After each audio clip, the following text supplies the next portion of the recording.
I think we're all aware that there's a major split in the Western world at the moment, and it's unfair even to call that a split between the left or the right, really. It's ultimately a split between globalist liberalism and traditionalism. Now, when I say traditionalism here, I don't mean a boring, stuffy, old-school conservatism. What I mean is the more philosophical understanding, the idea of a perennial wisdom of life, the logos as it's known in the Christian West, that orients cultures in a shared value system. It gives us vitality and a sense of meaning to life. Further to that, I'm not talking about some simple disagreement here. I'm talking about a fundamental difference in how we see the world. The globalist liberalism is much more material in its outlook, whereas our tradition historically is transcendent. This means that we can no longer come to certain conclusions anymore in the modern world because we're speaking from fundamentally different value systems. This video is about whether we can bridge that gap or whether we're going to have to go our separate ways. Now, I was inspired to make this video after watching a clip of Ash Sarkar doing the rounds online.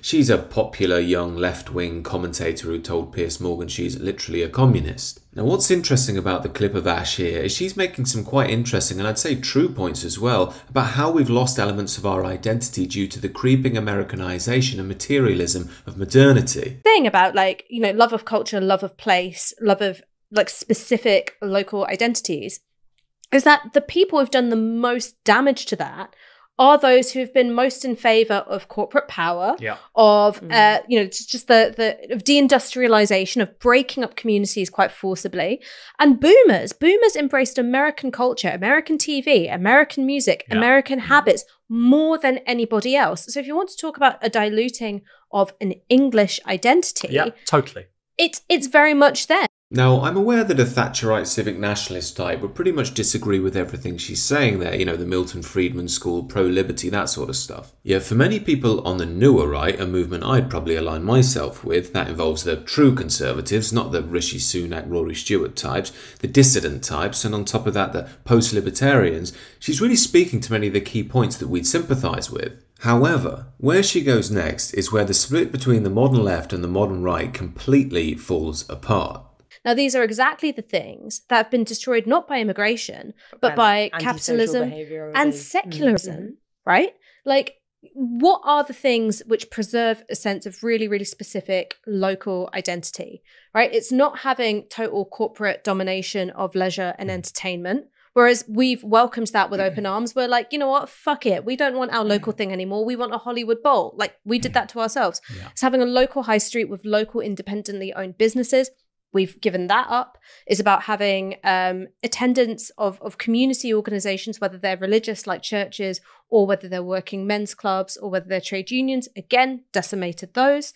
And then we go, oh, it's the immigrants who've come here and weakened our culture. No. So she made some valid points to begin with, but then goes into the biggest cope of all time, to ignore that immigration is A, part of the neoliberal economic corporate model anyway, and B, it's just common sense that if you have mass immigration, it's going to completely dilute a country. I mean, is she really saying that if you took millions of people from the third world and dropped them in Tokyo and made the Japanese only 36% of their own capital, just as the same as it is for us in London, that Tokyo would be just as Japanese as it was before? It's palpably absurd, but this is the foundation of the globalist liberal worldview. There aren't inherent intrinsic qualities to the human being. He has no bonds outside of the individual. He's simply there to be moulded by societal norms and values. This is why tweets such as this explode on leftist Twitter. The 50 richest families in the UK have more wealth than half of the UK population. If you're mad at immigrants, you're not paying enough attention. Now, while excessive economic inequality is a serious issue, ironically, it's him who's not paying enough attention.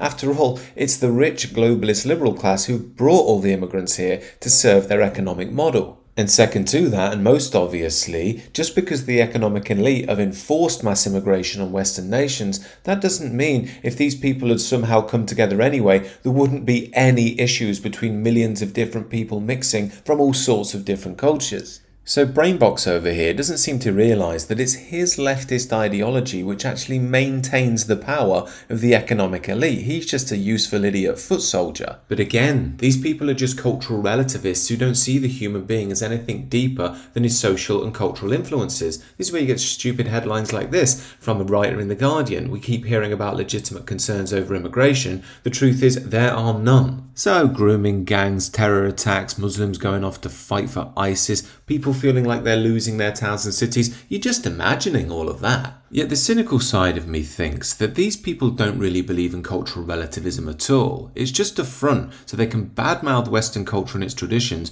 and promote their own interests.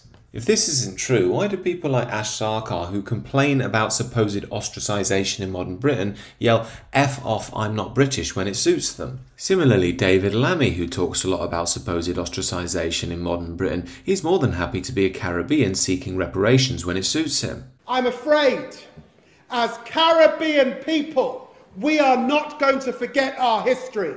We don't just want to hear an apology, we want reparation.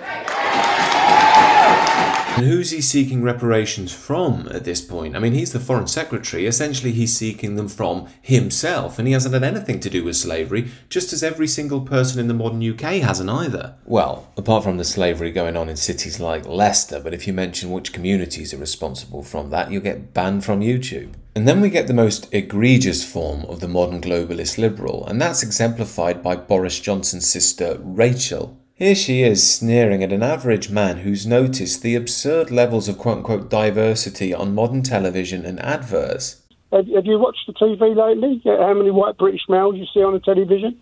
Especially in the advertising. It is just so politically correct, and what it does, it makes people frustrated. And I've got... Hold on, this is really, John, do you think that just because there's a mixed race family in the Sainsbury's Christmas ad, you're going to have white males rioting on the streets? No. What I'm saying to you is I've got lots of friends, male and female, all of a certain age, and we're all fed up. And a lot of us have stopped watching television because we're fed up with the political bias. You mean the ethnic bias? You mean the ethnic bias? Yeah, towards ethnic people and women, not only ethnicity, and women. And what happens is the white British male... But you could always watch reruns of Dad's Army or something on BBC iPlayer, couldn't you, John? Rachel Johnson is what I mean by a fake conservative. Anybody who's watched TV and modern adverts knows what this man is talking about. He's an average British guy who's seeing his own culture and identity get washed down the pan in favour of diversity. All she's got for him is sneering and mockery because she'll believe via a globalist ideology that he's got white privilege. However, of course, she ignores with her sneering she's the one on the radio station with the power. She simply reaffirms the idea that anybody who disagrees with globalist liberalism is like this guy, a guy who complains about immigrants and that he can't get a job despite being convicted for molesting a 7-year-old girl. This is a tactic we're quite familiar with at this point in the liberal media. They'll make out anybody with concerns about mass immigration and the sense that they're losing their identity as a far-right violent thug who's not welcome in modern Britain. Now this all comes down to the fundamental question, is this split repairable? Well, I must say, unless we have a uniting mythos, I don't think it is. Remember, the leftist founding myth is something like slavery happened, white people got privilege and have acted in a terribly evil way, they've taken everything from everyone else, and now we need to redress the balance by undermining the very heart of Western culture. I don't know if they genuinely believe they're going to reach this supposed utopian equality or not, but it seems to me to be unwise to yell evil and racist at anybody who questions this ideology. This is because, in my view, that a sense of identity is beyond just material bonds. There's spiritual, cultural, historical qualities to it, and to rip people away from that and expect them not to react in any way seems to me to be deeply unwise. This is why, in my view, the Western world and Western culture have brought a lot of good into the world by centering itself around the logos. That's like the flame of truth, if you like. Now, I don't think it's so much of a choice whether an individual picks globalist liberalism or traditionalism. I think we're getting ripped open at the moment by what's going on in our society, and it reveals our heart, and our heart tells us which side we're fundamentally on. That is a good thing, because ultimately it shows us that we are more than just our intellect, more than just material, that we have a heart and a soul and a body, and these things matter just as much. This is why I often say that while chaos is definitely coming, in that chaos is the opportunity for massive self-realization and rebirth. These are just my thoughts, however. Do let me know what you think down below, and do consider subscribing to the channel.